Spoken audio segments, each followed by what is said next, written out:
దేవునికి స్తోత్రము. అనుదిన దేవుని వాక్య ధ్యానమునకై ఈరోజు 2024 సంవత్సరము ఏప్రిల్ నెల 20వ తారీఖు. ఈరోజు ధ్యాన వాక్యము పరిశుద్ధ గ్రంథము నుండి పరమగీతము 2వ అధ్యాయము 3వ వచనాన్ని మనం ధ్యానించుకుందాము. అసలు ఈ పరమగీతము అనగా ఈ పరమగీతములోని వాక్యాలన్నీ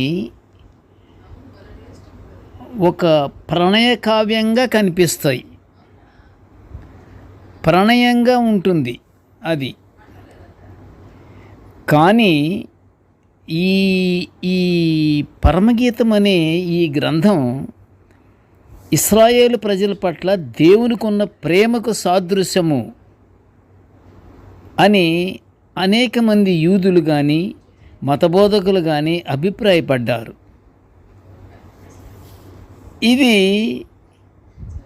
ఈ గ్రంథం యేసుక్రీస్తుకు అనగా పెండ్లి కుమారునికి, సంఘం అనగా వధువుతో ఇద్దరికి గల సంబంధానికి ఇది పవిత్రమైన సాదృశ్యం. మొదటగా ఇది చాలా ముఖ్యమైనటువంటి సంగ్రహ చరిత్ర. ఇది మనం అసలు చెప్పుకోవాలి. పరమగీతము అనగానే అది ఏదో ఒక ఇద్దరు ప్రేమికుల వారి గాథలాగా కనిపిస్తుంది. కానీ చాలా పొరపాటు. ఇది పవిత్రమైనటువంటి వాక్యాలు. పెండ్లి కుమారునికి, పెండ్లి కుమార్తెకు, పెండ్లి కుమారుడు యేసయ్య, పెండ్లి కుమార్తె వధువు, వారి యొక్క పవిత్ర సంబంధ సాదృశ్యమే ఈ పరమగీతము. నేడు మనము ధ్యానించుకుంటున్నటువంటి ఈ గీతము పరమగీతములోని 2వ అధ్యాయము 3వ వచనము. అడవి వృక్షములలో జల్దర్ వృక్షం ఎట్లున్నదో పురుషులలో నా ప్రియుడు అట్లున్నాడు. ఆనందభరితనై నేను అతని నీడను కూర్చుంటిని. జాగ్రత్తగా వినాలి ప్రియమైన దేవుని బిడ్డలారా. అతని ఫలము నా జిహ్వకు మధురము, అంటే నా నాలుకకు మధురమట ఆ యొక్క ఫలము.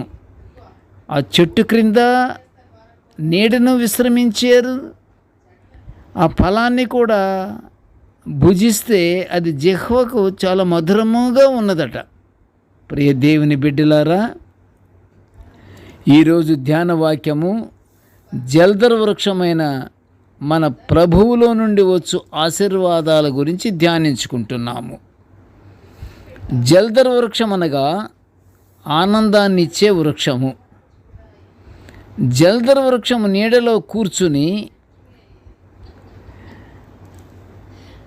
సేద తీర్చుకొనుచున్నటువంటి షూలమ్మితి ఆనందిస్తూ, ఇంత నీడను, కమ్మని రుచిగల పండ్లను ఇస్తున్న ఈ జల్దర వృక్షము లాంటి వాడే నా ప్రియుడు అని ఆనందముతో మునిగి తేలుతుంది.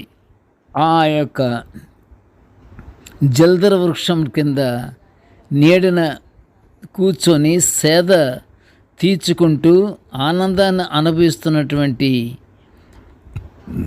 షూలమ్మితి ఆ మాట అంటుంది ఆనందంతో, ఈ జల్దర వృక్షం లాంటి వాడే నా ప్రియుడు. ఎంత సాదృశ్యము! అడవి వృక్షములలో వాడబారని జల్దర వృక్షం కింద కూర్చున్న షూలమ్మితి నీడను ఆశ్రయించినట్టుగా పరిశుద్ధ గ్రంథములో మనం చూస్తున్నాము. అడవిలో ఉన్న చెట్లన్నీ వాడిపోయేవే కానీ ఈ జల్దర వృక్షం మాత్రం వాడిపోదు.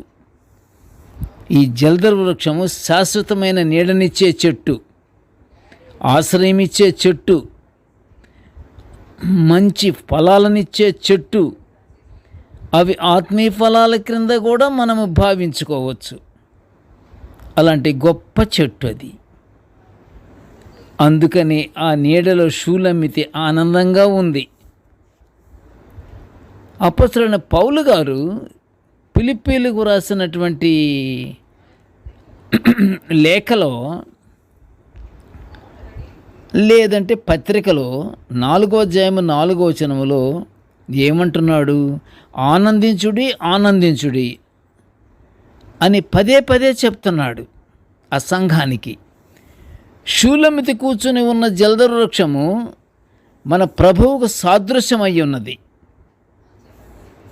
అసలు విషయం ఇది. ఆ జల్దరు వృక్షము క్రింద కూర్చున్న షూలమితి ఆనందముతో ఉంది. ఆ జల్దరు వృక్షం ఇస్తున్నటువంటి పండ్లను భుజిస్తుంది. కమ్మని తీయగా ఉన్నాయట ఆ పండ్లు, ఆనందకరంగా ఉన్నాయి ఆత్మీయ ఫలాలు. అది మన ప్రభువుకు సాదృశ్యమైనటువంటి చెట్టు. ఆ చెట్టు ప్రభువే. ప్రభువులో నుండి ఉత్పన్నమయ్యే పండ్లు ఎంతో రుచిగాను ఆనందంగానూ ఉంటాయి. ఎప్పుడు ప్రభువారికి సాదృశ్యంగా ఉన్న జల్దర చెట్టు పండ్లు తిని చూస్తే అర్థమవుతుంది. అందువలననే షూలమ్మితి వాడబారని ఆ చెట్టు నీడలో విశ్రాంతి పొందుచు ఆ చెట్టు నుండి కాసే ఆత్మీయ ఫలాలు తింటూ ఆనందంగా గడుపుతుంది.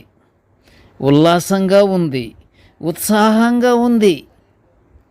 మనకు నీడ రావాలంటే సూర్యునికి మనకు మధ్యలో ఏదైనా ఒక వస్తువు ఉంటే కానీ సూర్యుని వేడి ఆ వస్తువు భరించి మనకు నీడ సప్లై చేస్తుంది, అంటే ఆ నీడ మనకిస్తుంది. సూర్యుని ఎండ ధాటికి తట్టుకోగలిగి మనకి అడ్డం నిలబడి ఉన్నటువంటి ప్రక్రియ అది. ఆ నీడ అది అలాగా అడ్డం నిలబడి సూర్యునికి మనకి అడ్డంగా ఉండి, మనం చూడండి, మనం రోడ్డు మీద వెళ్తున్నప్పుడు మన చెయ్యిని ఎడమ చెయ్యి కానీ కుడి చెయ్యి కానీ నొసల మీద పెడతాం.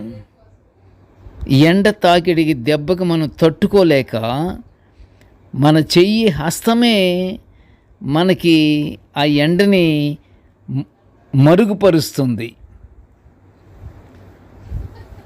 షూలమ్మితి వాడబారని ఆ చెట్టు నీడలో విశ్రాంతి పొందుచు ఆ చెట్టు నుండి కాసే ఆత్మీయ ఫలాలు తింటూ ఆనందంగా గడుపుతుంది.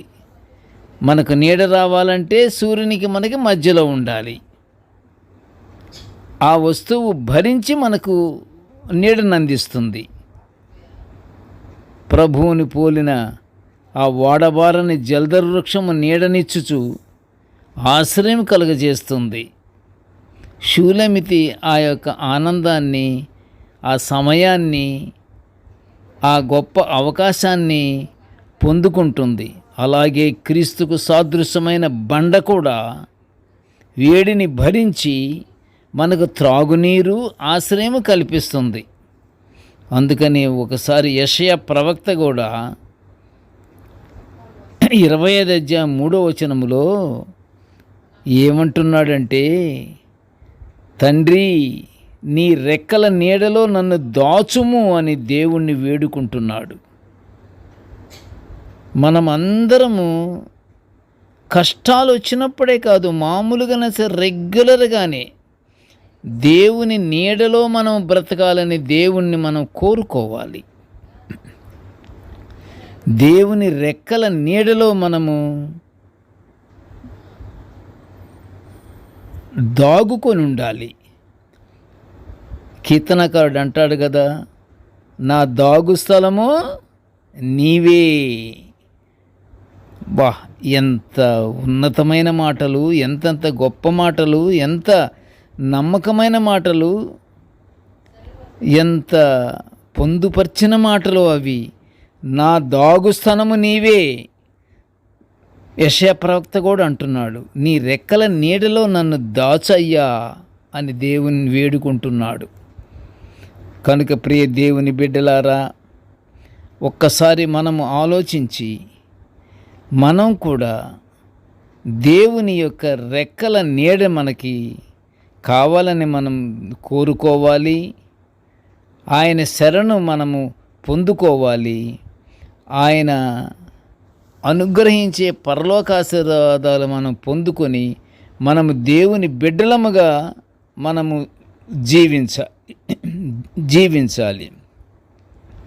దేవునికి ఇష్టమైనటువంటి యొక్క ఆ యొక్క ఉద్దేశము అది ఎంతో గొప్పది. ప్రభువుని వేడుకోవాలి, నాకు చోటివ్వయి అని అడగాలి.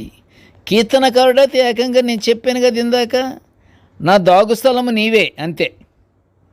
ఎంత నమ్మకము! సర్వసృష్టికర్త అయిన ఆయన దావీదుకి దాగుస్థలమట. కనుక ప్రియ బిడ్డలారా, నేటి నుండి షూలమితి ఏ విధంగా జల్దరు వృక్షము క్రింద కూర్చొని ఆ నీడను అనుభవిస్తూ ఆ వృక్షము ఇచ్చే పండ్లను భుజిస్తూ తన ప్రియుని కొరకు ఎదురు చూస్తుందో, మనము కూడా ప్రభువారి యొక్క నీడను మనము పొందుకొని ఆ నీడలో విశ్రమిస్తూ ప్రభువు కొరకు మనము ఎదురు చూస్తూ ఉండి ఆయన దీవెనలు పొందుకుందాము. కృపగల తండ్రి, జీవముగల నాయన, నీ పాదములు స్తోత్రములు.